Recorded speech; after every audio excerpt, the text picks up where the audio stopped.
خیبر پختونخوا میں شدید بارشوں اور آسمانی بجلی گرنے سے تباہی، مختلف واقعات میں 29 افراد جان سے گئے۔ باجوڑ کی تحصیل سالارزئی میں آسمانی بجلی گرنے سے 12 افراد جاں بحق، 13 زخمی، 17 لاپتہ افراد کی تلاش جاری۔ لینڈ سلائیڈنگ سے کئی مکان ملبے کا ڈھیر بن گئے، ملبہ ہٹانے کے لیے بھاری مشینری کی ضرورت۔ ادھر لوئر دیر کے علاقے میدان سوری پاؤ میں چھت گرنے سے 5 افراد جاں بحق، 7 افراد کو ملبے سے زندہ نکال لیا۔ زخمیوں میں بچے اور خواتین شامل۔ بٹ گرام کے علاقے شملائی میں آسمانی بجلی گرنے اور سیلابی ریلے سے 8 مکان مکمل تباہ، 40 افراد ریلے میں بہہ گئے، 10 لاشیں نکال لی گئیں۔ ادھر مانسہرہ میں کار سیلابی ریلے میں بہہ گئی، 2 افراد جاں بحق، 3 جان بچانے میں کامیاب، 1 شخص زخمی ہوا۔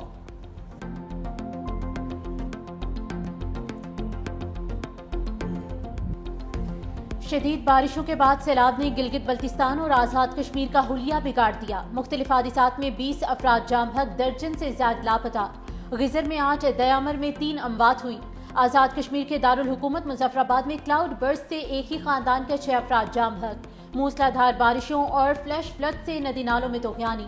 وادی نیلم میں درجنوں گھر، سرکاری عمارتیں، پل اور شاہراہیں تباہ ہو گئیں۔ ضلع باغ سماہنی کے نالوں میں اونچے درجے کا سیلاب۔ بھمبر نالے میں سیاحوں کی گاڑی بہہ گئی، جس کے بعد تمام افراد کو ریسکیو کر لیا گیا۔ جہلم ویلی، بٹھیاں بالا اور وادی نیلم میں بھی پانی کے بہاؤ میں غیر معمولی اضافہ۔ رتی گلی نالے میں پھنسے 50 سیاحوں کو محفوظ مقام پر منتقل کر دیا گیا۔ کوٹلہ میں مسلسل بارش سے دریائے پونچھ میں طغیانی۔ آزاد کشمیر حکومت نے 2 روز کے لیے تعلیمی ادارے بند کر دیے۔ وزیر اعظم آزاد کشمیر چودھری انوار الحق کی زیر صدارت ہنگامی اجلاس۔ دریاؤں کے قریب مقیم آبادی کو محفوظ مقامات پر منتقل کرنے کا فیصلہ۔ بارش سے متاثرہ افراد کو فوری مالی امداد دینے کا بھی اعلان۔ اسلام آباد میں بادل برس پڑے، کہیں بوندا باندی، کہیں موسلادھار بارش۔ پنجاب بھر میں بھی بارشیں متوقع۔ دوسری جانب قصور کے مقام پر دریائے ستلج میں نچلے درجے کا سیلاب، کئی مقامات سے حفاظتی بند ٹوٹ گئے۔ سیلابی پانی دھوپ سڑی گاؤں بستی سندھیاں والی اور چندہ سنگھ کے گھروں میں داخل۔ عارف والا کے مقام پر بھی دریائے ستلج بے قابو۔ یاسین کے باڑی، قصوریا، ڈھولا کے علاقے میں فصلیں زیر آب۔ دریا کے قریب رہنے والوں کو محفوظ مقامات پر منتقل ہونے کی ہدایت۔ مقبوضہ کشمیر کے ضلع کشتواڑ میں کلاؤڈ برسٹ سے تباہی، 56 افراد ہلاک، 200 لاپتہ ہو گئے۔ مرنے والوں میں 30 سے زائد ہندو یاتری بھی شامل۔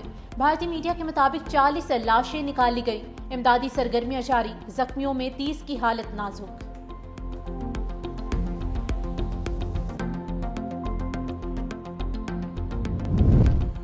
ٹرمپ مودی کے زخموں پر نمک چھڑنے سے بات نہ آئے، کہتے ہیں پاکستان اور بھارت کے درمیان جھڑپوں میں 6 سے 7 طیارے گرے۔ میں نے 6 جنگیں رکوائیں۔ روس اور یوکرین پاکستان اور بھارت سے سبق سیکھے۔ دونوں ملک جوہری تنازع کی طرف جانے کے لیے تیار تھے۔ لڑائی میں لاکھوں لوگوں کی جانیں جا سکتی تھیں۔ ہم نے بہت اچھے طریقے سے یہ تنازع حل کروایا۔ امریکی صدر نے ریڈیو انٹرویو میں کہا، پیوٹن، زیلنسکی اور میرے درمیان اہم ملاقات ہوگی۔ میرے خیال سے روسی صدر یوکرین امن معاہدہ کرنا چاہتے ہیں۔ ملاقات کے بعد مشترکہ پریس کانفرنس کا بھی علم نہیں، ملاقات اچھی نہیں ہوئی تو پابندیاں لگائی جا سکتی ہیں۔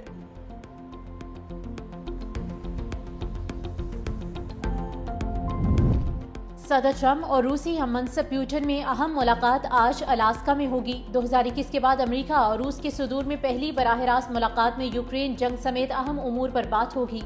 امریکی وزیر خزانہ کہتے ہیں کہ اگر ٹرمپ پیوٹن مذاکرات ناکام ہوئے تو بھارت بھی شکنجے میں آئے گا۔ 27 اگست سے بھارت پر تاریخ کا سب سے بھاری امریکی ٹیرف لاگو ہوگا۔ امریکہ روسی تیل خریدنے پر بھارت پر پہلے ہی 50% ٹیرف نافذ کر چکا ہے۔ بھارت کی ہٹ دھرمی برقرار، سنتاس معاہدے پر عالمی ثالثی عدالت کا پاکستان کے حق میں فیصلہ ماننے سے انکار کر دیا۔ عالمی ثالثی عدالت نے کہا تھا کہ بھارت سنتاس معاہدے کے تحت مغربی دریاؤں کا پانی پاکستان کے لیے چھوڑنے کا پابند ہے۔ بھارت نے فیصلے پر رد عمل میں کہا کہ عالمی ثالثی عدالت کو اس مسئلے پر فیصلہ سنانے کا اختیار نہیں۔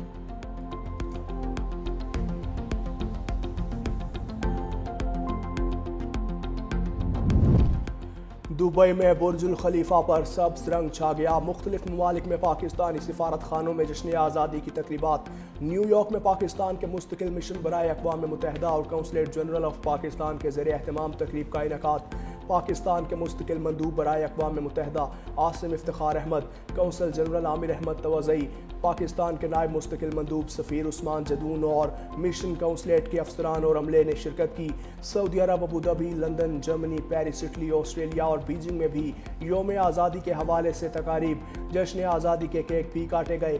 وطن عزیز کی ترقی اور خوشحالی کے لیے خصوصی دعائیں مانگی گئیں۔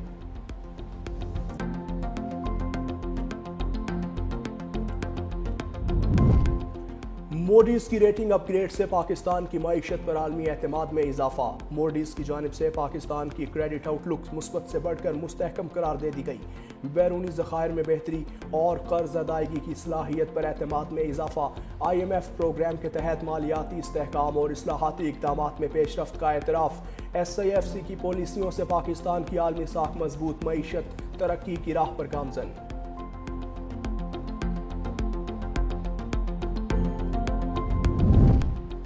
وزیر اعلیٰ پنجاب مریم نواز جاپان کے 5 روزہ دورے پر روانہ، ٹوکیو، اوساکا اور یاکوہاما کے دورے کریں گی۔ وزیر اعلیٰ مریم نواز اوساکا میں ورلڈ ایکسپو میں شرکت کریں گی۔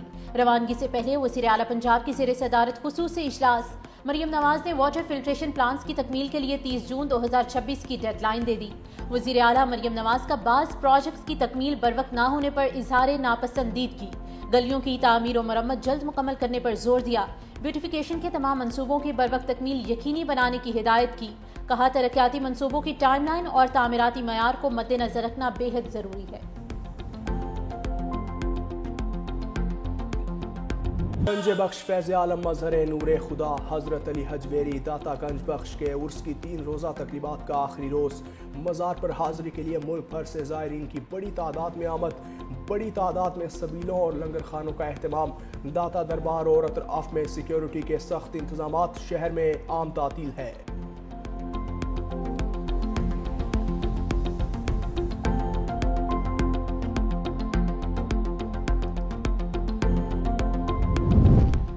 حضرت امام حسین اور جانثاروں کے چہلم کے موقع پر ملک بھر میں ماتمی فضا۔ شہدائے کربلا کے چہلم کی مناسبت سے لاہور، کراچی، پشاور سمیت شہر شہر ماتمی جلوسوں کا اہتمام۔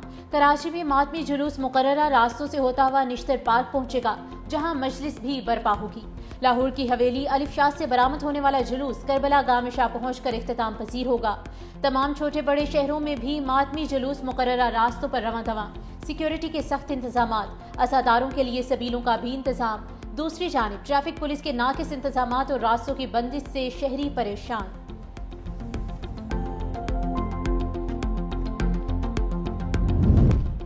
اسرائیلی فوج جنگی جنون میں انسانیت بھول بیٹھی، بھوک کے مارے نہتے فلسطینیوں پر بم برسا دیے، 89 فلسطینی شہید، کھانے کی تلاش میں کھڑے 30 شہری بھی جان سے گئے، ایک وقت کی روٹی کے منتظر مزید 8 فلسطینی بھی جان کی بازی ہار گئے۔